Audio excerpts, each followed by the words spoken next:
guys, this is Aromie here. Welcome back to Degraman. We're here with Sebastian after receiving a gift from him. A little pendant thing. So if I think, what are your thoughts on Euclid's geometry? You'll hear it. And how would you respond? Like this, Michiko.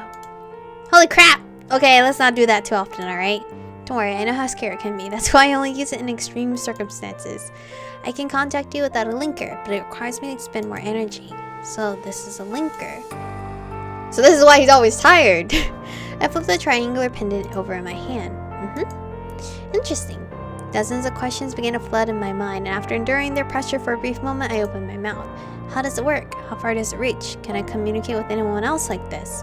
Is it battery powered? Can it die? How do I switch it on and off? Does it come apart? Do I need to have it on me for it to work? Who else has one? And what do you mean by extreme circumstances? Are there rules for using it? How often can I bug you? Is it possible to turn on one-way communication?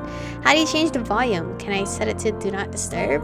Can you leave voice messages? Can you conference in other people? Transfer calls, or are the conversations recorded?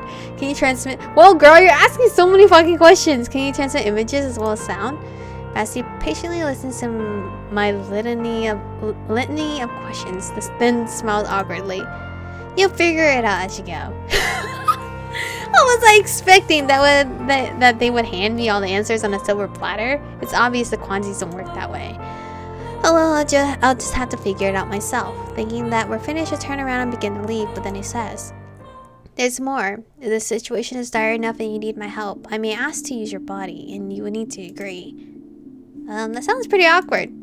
Should you need saving, I would only transfer a portion of another Kwanzi's consciousness into yours. No, that doesn't sound just awkward, but downright unpleasant. Death is even more unpleasant. There was something strange in his voice just then. This is all preparations for your first assignment. My first assignment? Am I really going on a mission? Ayn has given his permission for you to accompany us on one of our missions, and this one seems safe enough. At least safer than any I have seen in a long while. So can you brief me on this assignment? No. Hold on, you expect me to go on a mission? On this mission without even knowing what it entails? You're going whether you want to or not. The unknown awaits you. Bessie smiles and there's a coolness to it that I haven't seen before. He's really cute. I guess I'm not too mad. We're kind of stuck on him for a little bit. Ayn said that local is too confined for your inquisitive spirit, which is why he's insisting that you go. I feel like I'm being deported. Bastie's awkward smile returns and I realize that I have no choice. But he's right, I am bored here. And not only do I long to leave this place, these muter rooms, I need to do something that will help boost my development as a Kwanzi. Alright, I'll go. Bastie's gentle smile brightens. I wish you good luck and hope you learn much from this adventure. We are then interrupted by Ryu bursting bombastically into the party room. I'm here, and you know I've been waiting, and I know you've been waiting for me. Ugh, and I thought this mission was going to be fun. Starlight, are you prepared for a fantastic adventure? It depends on what you mean by adventure. Since this mission might take a while, Ryu suggests that I pack a bag. So I race to my room, quickly grab my things, and meet up with him in local, where he's waiting for me. You are certainly a shooting starlight. Whoosh, and you're done. Basti, who's standing next to him, opens the door for us. Have a safe trip. Thanks. You won't be missing Starlight for long. I'll have her back to you before you know it. Smiling at Basti, I wave goodbye and step through the door. Alright, expecting to find myself somewhere interesting. Not a train station, your ordinary run-of-the-mill train station. I haven't been out in the real world lately, which has me now noticing a curious detail. The meter rooms are immaculately clean. There's not a speck of dust anywhere, and the air is always crisp and fresh even in my room, which makes the unpleasant smell I've just walked into stand out even more. I wrap my scarf over my nose and attempt to block out the stench, but Ryu doesn't seem to be affected by it as he happily examines our surroundings. He quickly spots a cab driver who's calling taxi, taxi, taxi like he's in a trance. We hop into the man's car only to realize it's a station taxi. Ugh, this ride is going to cost us a fortune. What is this? Is it pictures? Oh, of the gods, I believe? Jesus and stuff? But Ryu clearly has a plan, one he's determined to stick to, talking to the guy's ear off. When we finally arrive at our destination, the driver is ready to pay Ryu instead just to get him out of the car. Then the poor bloke tries refusing our fare, even when Ryu hands him a not-so-thin wad of bills, not pads. The driver's attempt to return the money and Ryu's insistence that he take it almost ends in a fight. But when Ryu finally settles our fare, I let out a sigh of relief as I turned my attention to our surroundings. We're standing in front of a very ordinary building. It seems my adventure is growing less and less adventurous, but Ryu is anything but boring. He snatches my backpack off my shoulders and runs off. Ugh, all my stuff is in there.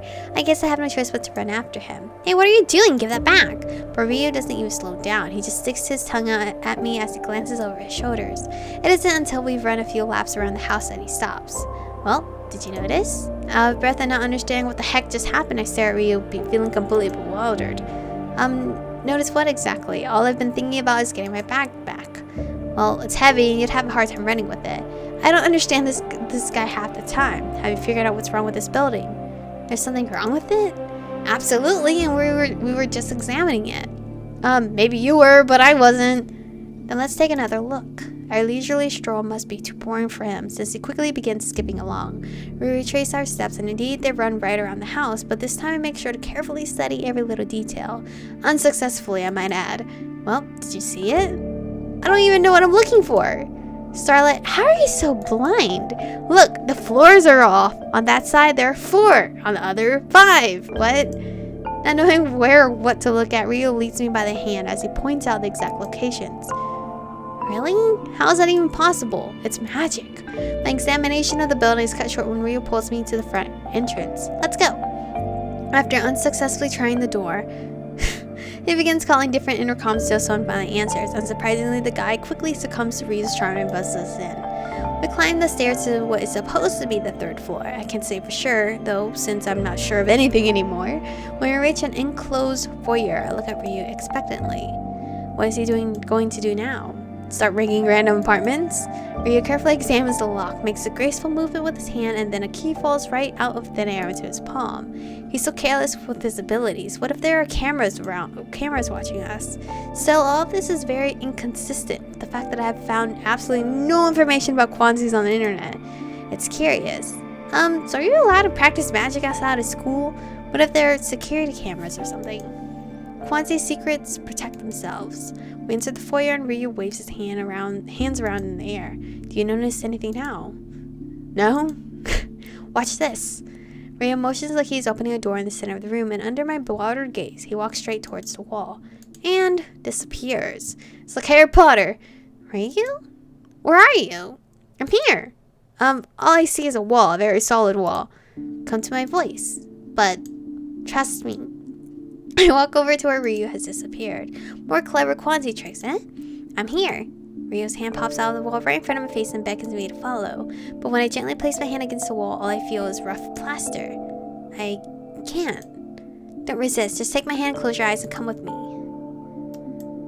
Well, no, tell me to take his hand. It's magic.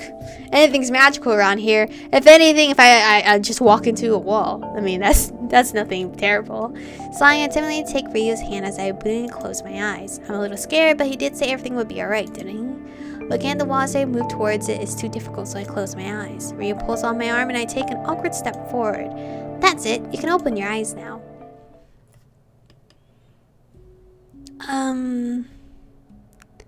This room is scary. That doll is drowning. This looks like a wedding cake prop thing. I immediately comply and see an apartment in front of me, or whatever this is. Noticing nothing but water before me, I look down the endless expanse beneath my feet. It's all so damn familiar. What is even more surprising is that my feet are obviously standing on an invisible barrier of some sort. The memory of my first encounter with the Altids rushes back to me, causing me to feel sick to my stomach. The Altids won't attack us here, will they? Isn't this their muta room? Sort of, we're in a muta rip. A place that has been attacked by the Hex, but has not lost its link to the human world. The way Ryu mindlessly answers has me feeling a little anxious. He seems so distant, which isn't helping my nerves any. So the Hex really won't attack now, or in 5 minutes or 10. No. Sighing as I attempt to pull myself together, I continue to bombard Ryu with questions. What's a muta rip? Is it different than a muta room? A muta room is an active space. It's tracked or monitored or both. A muta rip is abandoned. I'd abandon this room too. It's like scary. I notice Ryu take something out from out the water and approach cautiously. A doll? Don't bring it up close. I don't want to see it. It's completely dry, even though I just watched him pick it up. but the way he stares so sadly at the doll. Did a child live here? Yes. The heaviness that has replaced Ryu's normally jovial demeanor weighs on me. Every household object, every tiny detail causes images to feverishly flood through my head. Images of the family that once lived here. These people are dead. My voice sounds so strangled and terrified that I don't even recognize myself. Yes. I have been hoping I was wrong. It's strange being in a house in which its inhabitants have died. It's one thing when others tell you about it, or when you hear of it on the news. It happened somewhere out there, far, far away. It doesn't feel real. Assuming it's even true, you just take it all for granted. But when you're standing in their home, seeing where they live, picturing their simple yet doubtlessly happy lives, the family gatherings, children's games, the smiles and laughter, and now, it's all gone. No one will ever read a book in this chair again. This doll will never give a child joy. Their deaths feel close now, much closer than I like. Did they suffer? Ryu opens and closes his mouth several times before finally speaking. I don't want to talk about it. Turning away from me, he walks to a corner where he kneels down and touches the water with his hand. Then I hear Bassie's voice. Not the best of circumstances. Oh, cute! Bassie's listening to me. Well, he answered me your question. Sharing with surprise, I try to acclimate myself to the strange sensation. We hadn't thought this universe would be so abandoned. It has only been a few years. The Altids very rarely return to such places. I continue to focus on Bassie's voice, hanging on every word. Still, if these Altids have already found their way into our world, they may return. They can be drawn here again, and there are two ways to do it. The first is Eugenia, who has not yet manifested her abilities. A tasted morsel for them. If you bled, they would not be able to resist, not even with Ryu nearby. Okay, don't get cut. If only it were that simple though, the situation would be too unpredictable. More Altids may respond to the call of your blood than those that have already been in this apartment. Ryu might not be able to handle them all. Then there will be the casualties, both humans and otherwise. The second option? I can shroud Ryu's presence so that the Altids believe you're alone. The situation will be more predictable this way.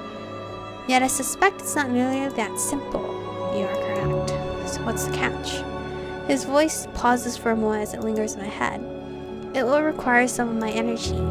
If only I understand what that energy was. Why are we trying to learn them? What? He said this mission was the safest that he has seen in years. And this mission seems like pulling these creatures to me. Fine, I've been informed, now what? We are deliberately over what to do now. Both options are on the table, yet we cannot decide. As such, we have agreed to use whatever option you have chosen. Oh, so you're putting all the responsibility onto my shoulders.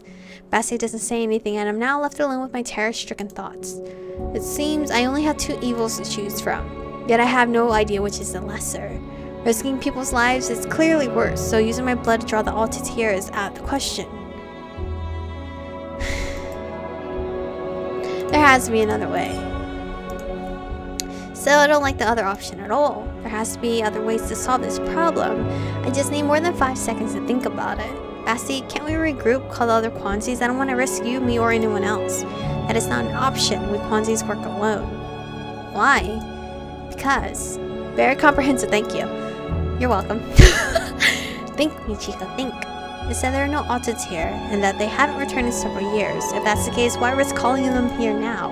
Bassie goes silent for so long that I start to worry that I've lost contact with him. But then I hear his voice again. They can return at any time, so this is just a safety net. Kind of.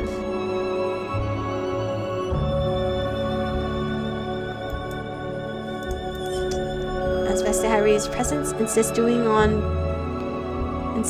on doing it my way, I'm assuming. Do it my way. The Altids may appear, or they may not, which may or may not be problems, so then why rack your head with these problems now? Turning to Ryu, I proclaimed confidently, there's no need to take any chances, end of story. Ryu shoots me a strange look and I have no idea what it means. He silently pushes me out of the building for suddenly hailing a taxi. We return to the lock and he leaves through one of the doors without even saying goodbye. Bro, I don't know what y'all want, but I don't want to risk y'all's lives in danger. Literally, they said this was my first mission. And you leave the options all to me. That does not make me feel any better. Completely perplexed by his behavior, I go to see Bastie, who is unsurprisingly asleep. Bastie. Without opening his eyes, he raises his hand as if asking me to wait. What was that? Sitting down next to him, I wait. After about 10 minutes, he opens his eyes. Good morning? I want to broach the subject, but it would feel awkward going straight to the point. Rio handled the meter drip. Alone? Yes, he took you to a safe place and summoned the Altis with my help. Did I do something wrong? Possibly, but that's not for me to judge. Basti hesitates a moment before continuing. Don't be afraid, I'm going to pass out, but I don't need any help. And sure enough, Basti falls heavily down onto the mattress. At least he warned me. Otherwise, I would have probably freaked the heck out. As I sit here wondering what I should do next, Rio walks into the room. He approaches Basti and crouches down, all the while avoiding eye contact with me. When it takes his unconscious friend's hand, I suddenly begin to feel very out of place here. Trying not to look at them, I head back to the room while wondering, did I do the right thing? I feel like I did the right thing. I feel like I did the right thing. Because I didn't know what was going to happen to me if Ryu was concealed. I feel like I would have gotten her and he would have gotten her. But in this situation, obviously he handled it himself. Because he's dealt with them before, right? I don't know. I don't know. If it was somebody else, I think I would be like, yeah, go for it. But I don't know too much about Ryu. I don't feel comfortable being around Ryu. So I did not want to just be like, yeah, okay, let's do that. No, I did not want to do that. But anyway, this is where I'm going to stop for today. My throat is killing me. I have to get ready for work. So thank you guys for watching. Stay beautiful. And I will see you guys in the next one.